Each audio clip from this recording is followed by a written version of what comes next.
Video Wadison Pasaribu, 37, menangis sambil memegang pakaian istrinya Petri Sihombing, viral di media sosial. Petri Sihombing sebelumnya ditemukan tewas dengan kondisi tangan terikat di dalam kamar rumahnya di Kompleks Puri Anggrek, Kelurahan Teritih, Kecamatan Walantaka, Kota Serang, Banten, pada Minggu, 1 Juni 2025. Saat itu, Petri diduga menjadi korban perampokan berujung pembunuhan. Namun belakangan diketahui, semua itu adalah rekayasa dari Wadison. Ternyata Petri tewas dihabisi oleh suaminya sendiri, yakni Wadison Pasaribu, lantaran diduga ketahuan selingkuh. Tangisannya itu pun hanyalah akting belaka, agar aksi kejinya membunuh Petri tidak ketahuan keluarga besar. Terkini, rupanya akting Wadison tak hanya pura-pura menangis di depan jasad mendiang istrinya. Ia rupanya juga sempat pura-pura pingsan di depan keluarga besar. Hal itu diketahui dari salah satu unggahan akun media sosial Instagram Info Negeri, Rabu, 4 Juni 2025.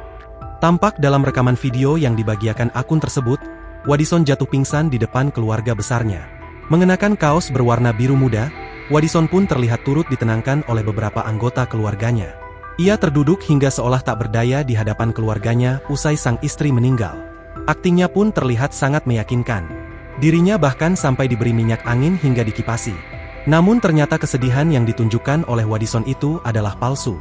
Dirinya terungkap adalah dalang sekaligus pelaku di balik kasus perampokan berujung pembunuhan tersebut. Polresta Serang Kota pun langsung menangkap Wadison pada Selasa, 2 Juni 2025, malam.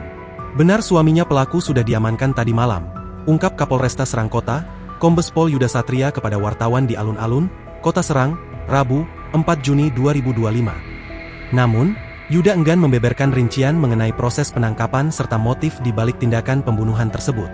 Kakak pelaku, Tony Lembas Pasaribu, mengungkapkan sebelum penyerahan, Wadison telah diinterogasi oleh keluarga besar karena mencurigai adanya kejanggalan dalam insiden pembunuhan tersebut.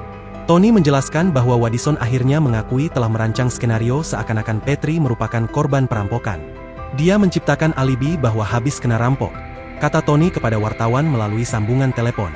Keluarga besar pun menyatakan kekecewaan terhadap tindakan Wadison Pasaribu. Download Tribun X sekarang, menghadirkan lokal menjadi Indonesia.